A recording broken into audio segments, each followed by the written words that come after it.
তিলে সঞ্চয় করে ভবিষ্যতের জন্য হোক বা নিজের জন্য কিছু করে রাখার নামই হচ্ছে গৃহিণী। একটা গৃহিণী পারে চারদিক সামলে একটা সুন্দর পরিপাটি সংসার গড়ে তুলতে। আসসালামু আলাইকুম, কেমন আছো তোমরা সবাই? আনিসা লাইফস্টাইল ব্লগে তোমাদেরকে আর একবার স্বাগত জানাই। কাছে দূরে যে যেখান থেকে আমার ভিডিওটি দেখছো, আশা করছি তোমরা সবাই অনেক ভালো আছো। আলহামদুলিল্লাহ, আমরাও অনেক ভালো আছি।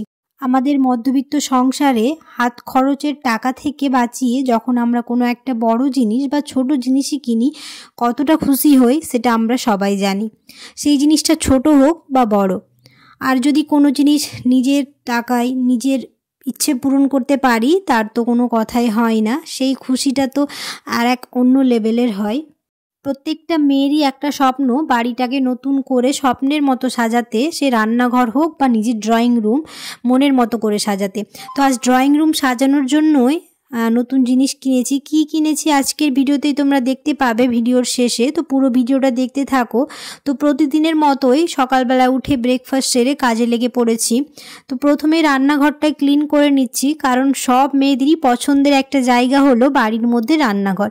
প্রত্যেক নারীরই একটা স্বপ্ন নিজের রান্নাঘরটাকে স্বপ্নের মতো করে সুন্দর করে রাখতে। তো আমাদের যেহেতু নন মডিউলার কিচেন, তো 2-3 দিন পর পরই এরকম ক্লিন করে নেওয়ার চেষ্টা করি, তাহলে সেই তেল চিটচিটে ভাবটা থাকে না। যতই চিমনি চালাই না কেন, প্রতিদিন 2-3 দিন পর পর যদি না ক্লিন করে নিই, তাহলে তেল চিটচিটে ভাব হয়। তাই প্রতিদিন না পারলেও প্রতিদিন তো এমনি ক্লিন করে নিই মেঝেটা, কিন্তু 2-3 দিন পর পর এরকম ডিপ ক্লিন করে নিই, তাহলে সব জিনিস একদম চকচকে হয়ে যায়। তো ব্রেকফাস্ট সেরেই কাজে লেগে পড়েছি। আমার মনে হয় প্রত্যেকটা নারীরই স্বপ্ন থাকে তার রান্নাঘরটাকে সুন্দর করে সাজাতে। এই সুন্দর করে সাজানোর জন্য প্রত্যেকটা নারী নিজের হাত খরচের টাকা থেকে বলো বা যে করেই হোক, সংসারের এই ছোট ছোট জিনিসগুলো কিনতে খুব ভালোবাসে।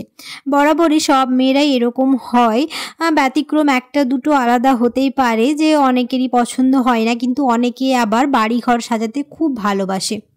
আমার আগের ভিডিওগুলো তোমরা অনেকেই দেখছো, অনেকেই ভালোবাসা দিচ্ছ, কিন্তু কয়েকদিন ধরে ভিডিও দিচ্ছি তোমরা কমেন্ট করো না। প্লিজ তোমরা আমার ভিডিওতে কমেন্ট করবে, তাহলে আমার খুব ভালো লাগবে ভিডিও বানাতে। মনে হবে যে হ্যাঁ, তোমরা আমার ভিডিও দেখছো।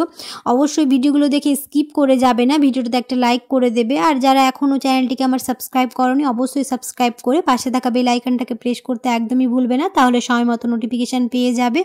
আর যারা আমার চ্যানেলটিকে সাবস্ক্রাইব করে রেখেছো তাদেরকে অসংখ্য ধন্যবাদ। এভাবে আমার পাশে থেকো সব সময়, যাতে আমি আরও ভালো ভালো ভিডিও দিতে পারি তোমাদের জন্য।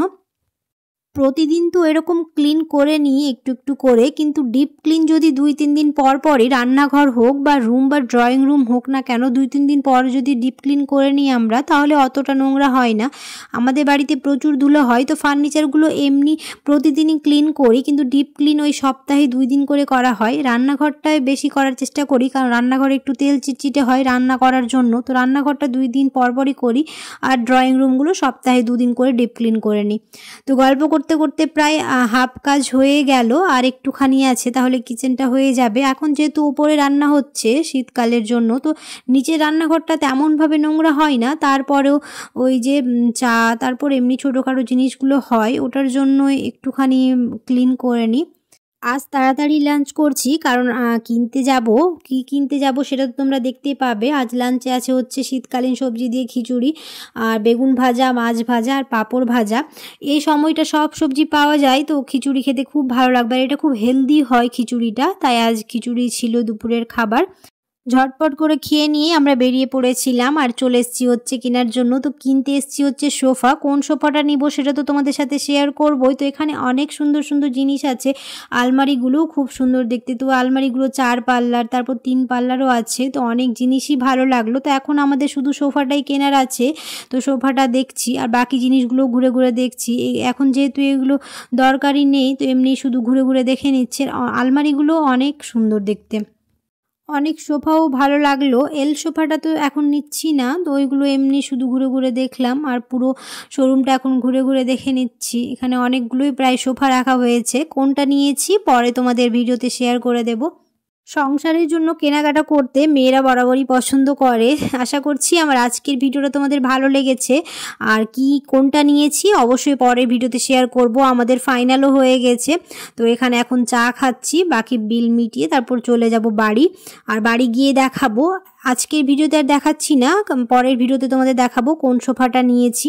সংসারের জন্য কেনাকাটা করলে মেয়েরা কতটা খুশি হয় সেটা ছোট জিনিস হোক বা বড় জিনিস একমাত্র মেয়েরাই জানে। সোফাটা তো পাঠিয়ে দিয়েছে, আমরা চলে এসেছি হচ্ছে মাছ কিনতে। তো এখানে মাছ কিনে তারপরে বাড়ি যাব। আর বাড়ি গিয়ে তেমন কোনো ভিডিও করব কিনা জানি না, পরের ভিডিওতে অবশ্যই শেয়ার করব। আর বাড়ি চলে এসেছি, মাছগুলো ধুয়ে রেখে দিয়েছি, এখন রাতের খাবারের প্রস্তুতি চলছে। এখন তো ছোট দিনের বেলা, দেখতে দেখতে সময় পেরিয়ে যাচ্ছে। দুপুরের খাবার খেয়ে বেরিয়ে পড়েছিলাম, আর আস্তে আস্তে সেই সন্ধেবেলা হয়ে গেল। এসে একটু রেস্ট করে রাতের খাবারের প্রস্তুতি চলছে এখন। তো বানানো হবে হচ্ছে চিতই পিঠা। এটা মাংসের ঝোল দিয়ে খেতে খুব ভালো লাগবে। কার কার এরকম পছন্দ অবশ্যই তোমরা কমেন্টে জানিও। আজ রাতের খাবারের প্রস্তুতি নিতে নিতে আমার ভিডিওটাও তাহলে শেষ করে দিচ্ছি। কেমন হয়েছে তোমরা অবশ্যই কমেন্টে জানিও। আর যদি ভালো লেগে থাকে তাহলে অবশ্যই একটা লাইক করে দিও। দেখা হবে খুব তাড়াতাড়ি নতুন একটি ব্লগে। সবাই খুব ভালো থাকবে। আল্লাহ হাফেজ।